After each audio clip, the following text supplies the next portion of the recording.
दोस्तों, खबर में आगे बढ़ने से पहले अगर आप भी पीएम मोदी का खुलकर समर्थन करते हैं तो अभी इस वीडियो को लाइक कीजिए और लाल बटन को दबा के चैनल को सब्सक्राइब करके घंटी बजाकर कमेंट में लिखिए जय हिंद। खुशी के रंग उड़ाते जुटी योगी की टोली। प्रचंड जीत के बाद गोरखपुर में मना रहे हैं मुख्यमंत्री होली। जी हां दोस्तों, आपको बता दें कि यूपी विधानसभा चुनाव 2022 में प्रचंड जीत के बाद योगी आदित्यनाथ 25 मार्च को दोबारा मुख्यमंत्री पद की शपथ लेंगे। सरकार पार्ट 2 से पहले गोरखपुर में आम नागरिकों के संग वो होली मना रहे हैं और इसकी शुरुआत गोरखनाथ मंदिर में होलिका की राख से होली खेलकर हुई है। मुख्यमंत्री की अगुवाई में गोरखपुर के घंटाघर से नरसिंह शोभा यात्रा भी निकली और इस शोभा यात्रा का आयोजन 1944 से आरएसएस द्वारा किया जाता है। योगी आदित्यनाथ 24 वर्षों से इसमें शामिल होते रहे हैं और इसमें रथ पर सवार होकर रंग, अबीर और गुलाल से खेलते हुए वो शोभा यात्रा के आगे आगे चलते हैं। हालांकि कोविड की वजह से पिछले 2 वर्ष योगी आदित्यनाथ इसमें शामिल नहीं हो सके हैं। एक बार फिर उन्होंने भगवान नरसिंह की आरती करके शोभा यात्रा का शुभारंभ किया और इस मौके पर लोगों को संबोधित करते हुए मुख्यमंत्री ने कहा कि होली का पर्व हमें अतीत से जोड़ता है और सही मार्ग पर चलने की प्रेरणा देता है। मुख्यमंत्री योगी आदित्यनाथ संग होली खेलने और शोभा यात्रा में शामिल होने के लिए सुबह से ही घंटाघर पर भारी भीड़ जुटी हुई थी। मुख्यमंत्री गोरखनाथ मंदिर से निकले तो होली मनाने जुटी टोली उत्साह से भर गई। दोस्तों, रुक करते हैं अगली बड़ी खबर की तरफ। पहली बार गोरखपुर की सभी 9 सीटों पर लगी राष्ट्रवाद की मुहर, योगी आदित्यनाथ का बयान। जी हां दोस्तों, आपको बता दें उत्तर प्रदेश के कार्यवाहक मुख्यमंत्री योगी आदित्यनाथ ने कहा कि पहली बार गोरखपुर जिले की सभी 9 सीटों पर राष्ट्रवाद की मुहर लगी है और सभी सीटों पर भाजपा को जीत हासिल हुई है। उन्होंने कहा कि उत्तर प्रदेश की जनता ने सुशासन को चुना। इसी के साथ आपको बता दें दोस्तों, योगी आदित्यनाथ होली के मौके पर गोरखपुर में घंटाघर से निकलने वाली भगवान नरसिंह होलिका उत्सव शोभा यात्रा में शामिल हुए और इस दौरान उन्होंने कहा कि पर्व और त्योहार की परंपरा हमें अतीत से जोड़ती है। रुक करते हैं अगली बड़ी खबर की तरफ।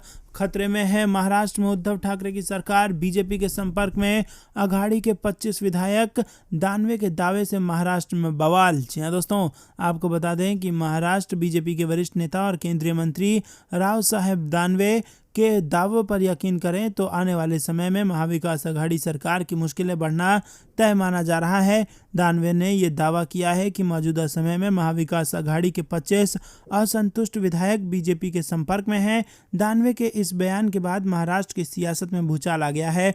दानवे का यह बयान इसलिए भी काफी मायने रखता है क्योंकि ठाकरे सरकार महाराष्ट्र विधानसभा अध्यक्ष के चुनाव को करवाने के लिए हाथ पैर मार रही है और फिलहाल राज्यपाल ने इस चुनाव के लिए मंजूरी नहीं दी है। सरकार इस चुनाव में गुप्त मतदान की जगह खुले मतदान के पक्ष में है और इस बाबत विधानसभा में प्रस्ताव भी पारित किया गया है।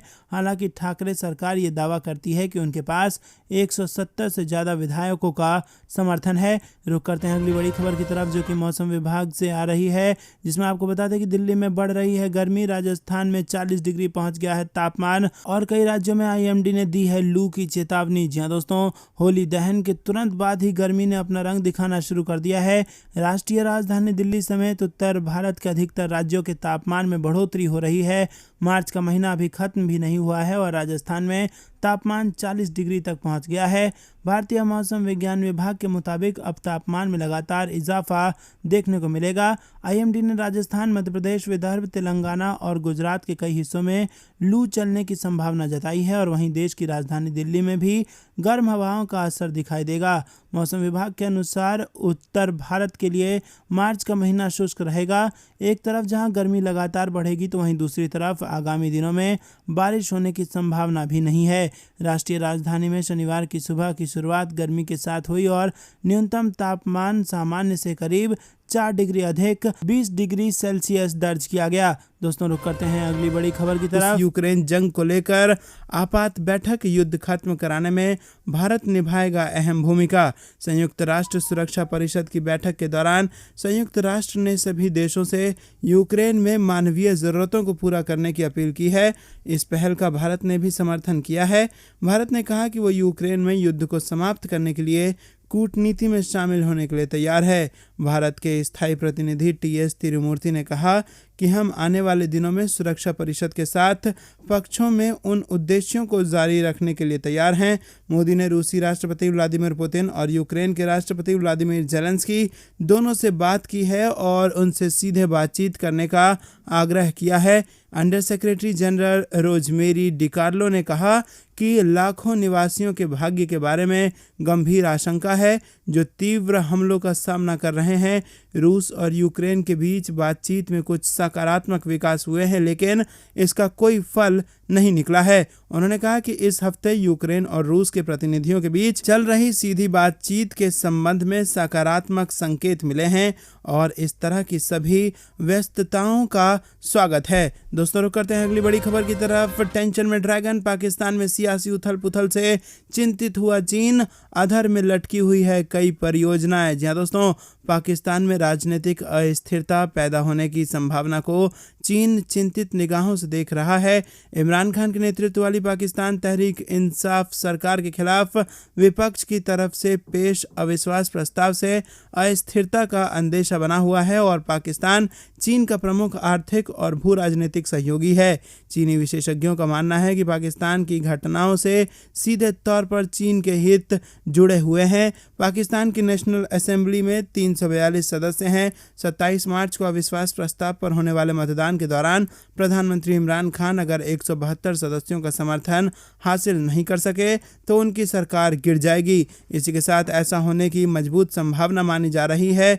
पर्यवेक्षकों के मुताबिक पाकिस्तान में इमरान खान सरकार गिरने के बाद की स्थिति पर चीन गंभीरता से विचार कर रहा है। समझा जाता है कि अगर नई सरकार बनने की नौबत आई तो चीन चाहेगा कि उसका नेतृत्व पाकिस्तान मुस्लिम लीग करे। दोस्तों, रुक करते हैं अगली बड़ी खबर की तरफ। अब तक 32,50,000 छोड़ गए यूक्रेन, रूस के हमले के बाद पलायन का हाल। यूनाइटेड नेशन ने जारी किया आंकड़ा। जी हाँ दोस्तों, यूक्रेन पर रूस के हमले के बाद से अब तक यहां से 32 लाख से ज्यादा लोग देश छोड़कर जा चुके हैं और इनमें से 20 लाख लोगों ने पोलैंड बॉर्डर क्रॉस किया है। ये जानकारी शुक्रवार को संयुक्त राष्ट्र संघ की तरफ से दी गई यूएन की रिफ्यूजी एजेंसी यूएनएचआरसी के प्रवक्ता के मुताबिक युद्ध के शुरुआती दिनों की तुलना में पलायन में थोड़ी गिरावट आई है। उन्होंने कहा कि अभी ये कहना ठीक होगा कि ये संख्या करीब 20 लाख से ज़्यादा है। दोस्तों, रुक करते हैं अगली बड़ी खबर की तरफ। आतंकियों के 6 मददगार हो गए हैं गिरफ्तार। टेररिस्ट बनने के लिए युवाओं को बरगलाने का करते थे काम। जी हाँ दोस्तों, जम्मू कश्मीर पुलिस ने कश्मीर में लश्कर ए तैयबा मॉड्यूल का भांडाफोड़ करते हुए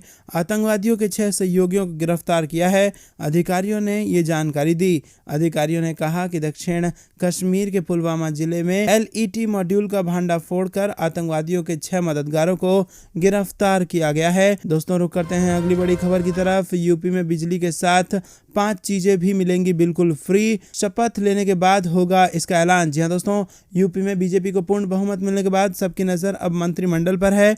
होली के बाद लखनऊ में शपथ ग्रहण की तैयारियां जोरों पर हैं, लेकिन क्या आपको पता है कि योगी आदित्यनाथ के शपथ ग्रहण के बाद यूपी में क्या क्या लाभ आम जनता को होगा? जी हाँ, इस बार उत्तर प्रदेश में सिर्फ बिजली ही नहीं बल्कि 5 चीज़ें बिल्कुल फ्री दी जाएंगी। घोषणा पत्र में किए गए वादे को लेकर अभी से तैयारियां शुरू कर दी गई हैं। भले ही योगी आदित्यनाथ ने मुख्यमंत्री की शपथ ना ली हो, लेकिन जनता से किए वादे को पूरा करने के लिए अधिकारियों को निर्देश जरूर दे दिया गया है। जी हाँ दोस्तों, मुख्यमंत्री योगी आदित्यनाथ ने अपनी हर चुनावी रैली में गरीबों को होली पर मुफ्त सिलेंडर देने का बड़ा वादा किया था।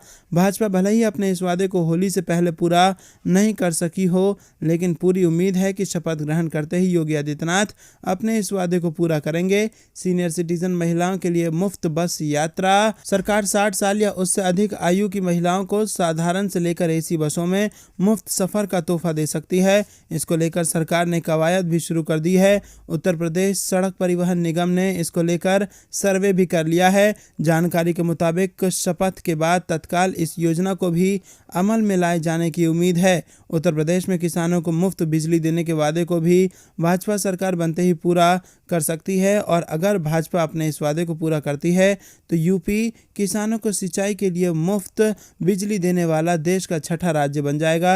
यही नहीं, कॉलेज छात्राओं को मुफ्त स्कूटी। भाजपा के घोषणा पत्र में कॉलेज की छात्राओं को मुफ्त स्कूटी के अलावा युवाओं को 2 करोड़ टैबलेट लैपटॉप मुफ्त देने का वादा किया गया था। उम्मीद है कि शपथ ग्रहण समारोह में योगी आदित्यनाथ वादे को पूरा करेंगे, इसकी भी पूरी उम्मीद है। इसके अलावा फ्री राशन योजना भी जारी रहने की उम्मीद है। शपथ ग्रहण के बाद मुख्यमंत्री योगी 2024 यानी लोकसभा चुनाव तक इस योजना को जारी रखने का ऐलान कर सकते हैं। दोस्तों, जाने से पहले आप अभी इस वीडियो को लाइक कर लें और इस लाल बटन को दबा के इस चैनल को फ्री में सब्सक्राइब करके इस घंटी को जरूर दबा दें और अपने लोगों तक इस वीडियो को शेयर कीजिए। देख रहे थे आपका अपना चैनल। जय हिंद, जय भारत।